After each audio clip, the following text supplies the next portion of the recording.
everyone, welcome back to my channel. Today I'm going to be doing my August wrap-up.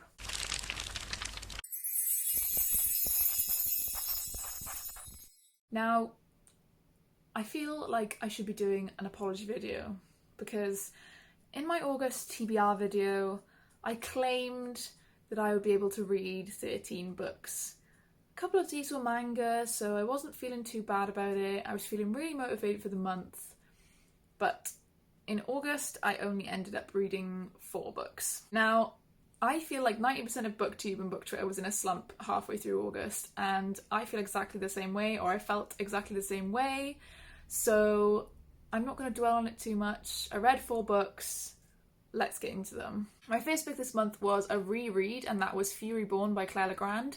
I'm buddy reading this with a few people on Book Twitter / BookTube, and I just wanted to reread it, and then we're doing Kingsbane in September, ready for Lightbringer to come out in October. I enjoyed this way more on my second read, even though I gave it 4.5 stars the first time anyway, but I remember the first time around not liking one of the POVs as much as the other. In fact, there was kind of a very big divide between how much I liked Riel's POV compared to Eliana's POV, but this way round, because I already have read Kingsbane, rereading Fury Born now, I did enjoy Eliana's chapters a little bit more, knowing kind of what happens later on and maybe why she is a bit more annoying and a bit of a knob in the first book. If you are new to my channel, then you won't know that I talk about Fury Born pretty much every fucking video, but I will do a very small synopsis. Basically, it's about 2 queens.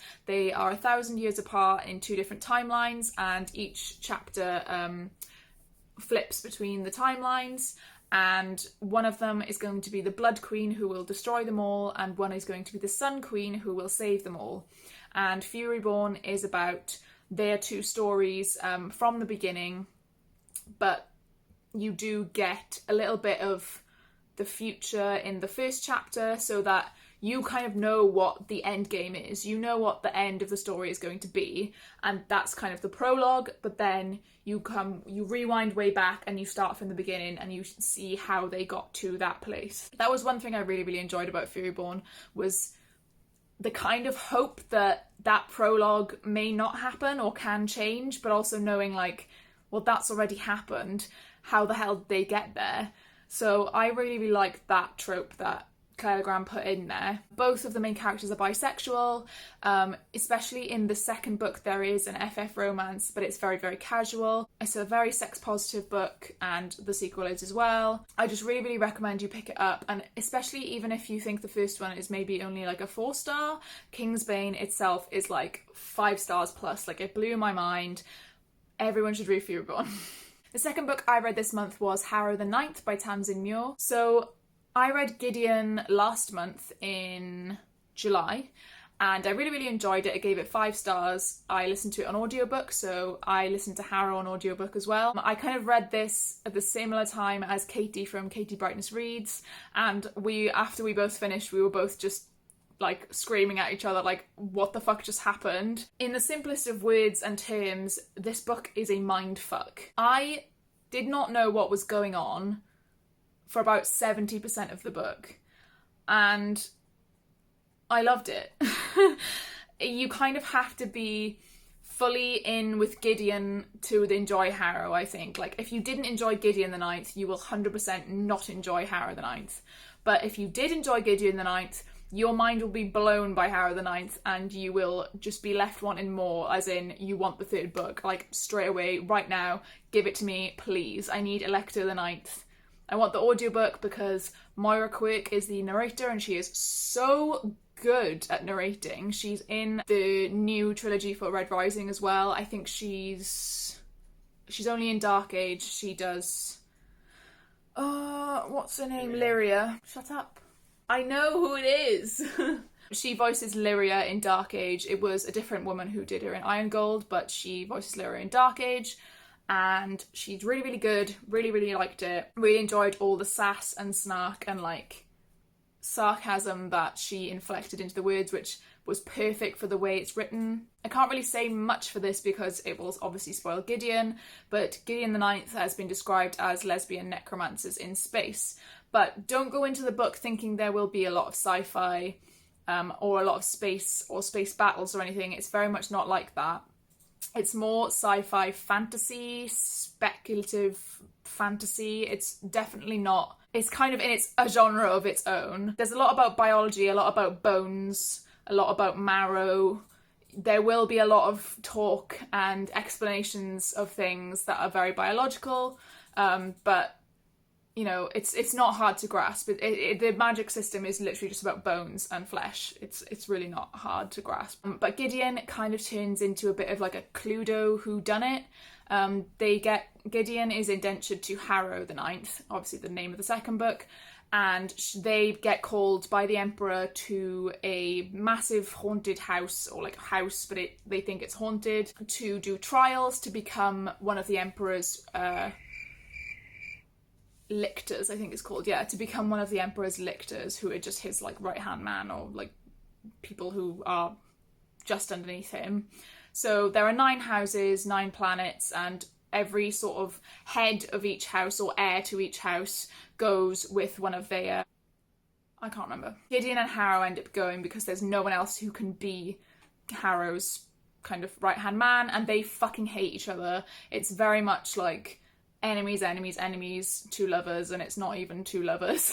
They just fucking hate each other, and then they kind of both fancy each other as well at the same time. There are sort of some trials and games to try and be the next lictor, but then people start dying, and then it kind of just goes from there. There's not really much else. But I would highly, highly recommend it. It's very funny, it's very witty, very sarcastic, and if you like strong, fit lesbian and small, slender lesbian, go for it. I gave Harrow the Ninth 5 stars, if it's not obvious. The third book I read was Red Seas Under Red Skies by Scott Lynch. This was not on my TBR this month, but I was in such a bad slump that I was like, do you know what? I'm just going to read something that I know I'm going to love and I know I'm going to like. I read The Lies of Locke Lamora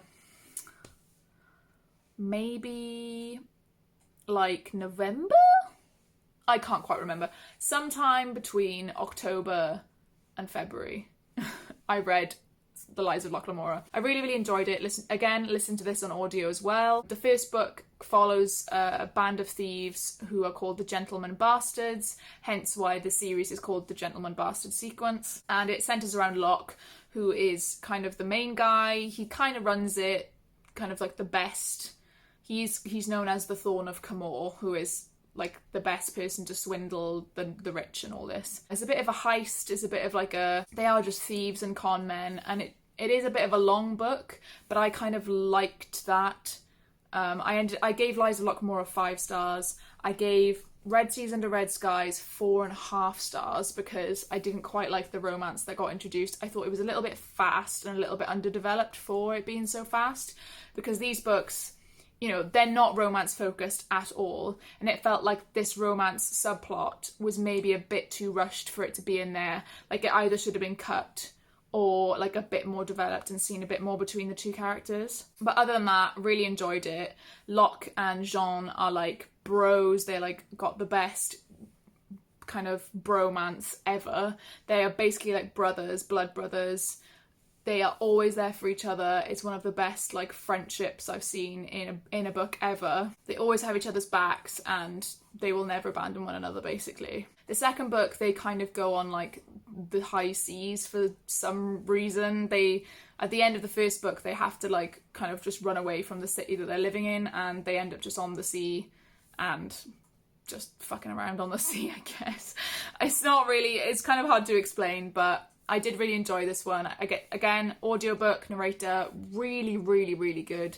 I'm intensely fussy with audiobook narrators. Half the time I can't listen to American accents. However, I am listening to The Poppy War at the moment. Like, it's a reread. And the lady is American, but she's not like whiny, nasally American. I'm sorry, I feel bad. Not everyone is a whiny, nasally American, but a lot of the narrators are, and I can't listen to it, especially not like sped up. it does my head in. I can't do it. But yeah, ordering a book and read it for this, really, really good. The last book I read in August was The Girl in the Tower by Catherine Arden. I've read 3 sequels this month. It's pretty good.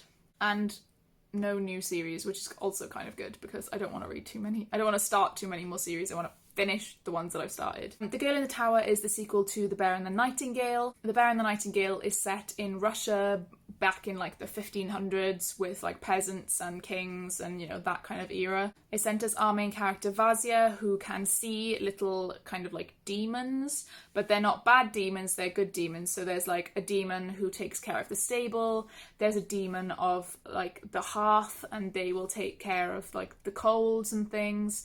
And Vasia is one of the only people who has the sight, who can see these things. Unfortunately, her stepmother can also see these things, but her stepmother thinks they are demons that are trying to get her, and is constantly like really whiny and like freaking out over it because she's a religious nut. And part of the sort of plot of the first book is this priest comes to her village. He riles up the whole village saying there's demons everywhere and they all need to be aware and like get rid of them and stuff like this. But Vasia knows that you need to sort of give offerings to these little demons to get them to keep things going, because they actually help people's lives. Like they help keep the horses good, they help the hearth go and things, but other people don't believe her. They start calling her a witch. And that's kind of the first book's plot. And then the sort of romance, or like, it's not really a romance, it's sort of like she meets the frost demon Morozko,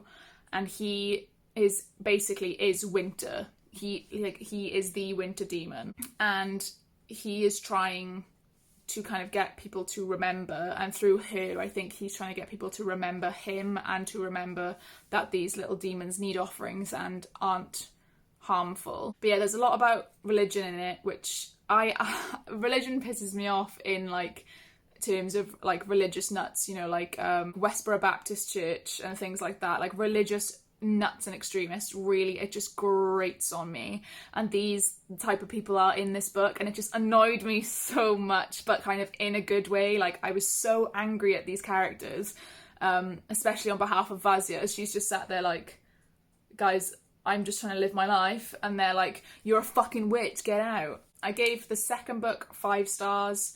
I honestly can't really say much about the second book. It just continues on from the first book. There is nothing more to say. It's not a Rapunzel retelling, which a lot of people think it is because of the name of the book.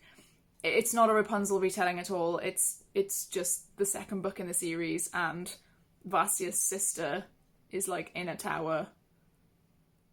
It's not a Rapunzel retelling. Even though I didn't read a lot of books this month, I read a lot of quality books this month, because you've got Furyborn 4.5 stars, Harrow 5 stars, Red Seas Under Red Skies 4.5 stars, and Girl in the Tower 5 stars. So my average for this month is like 4.75.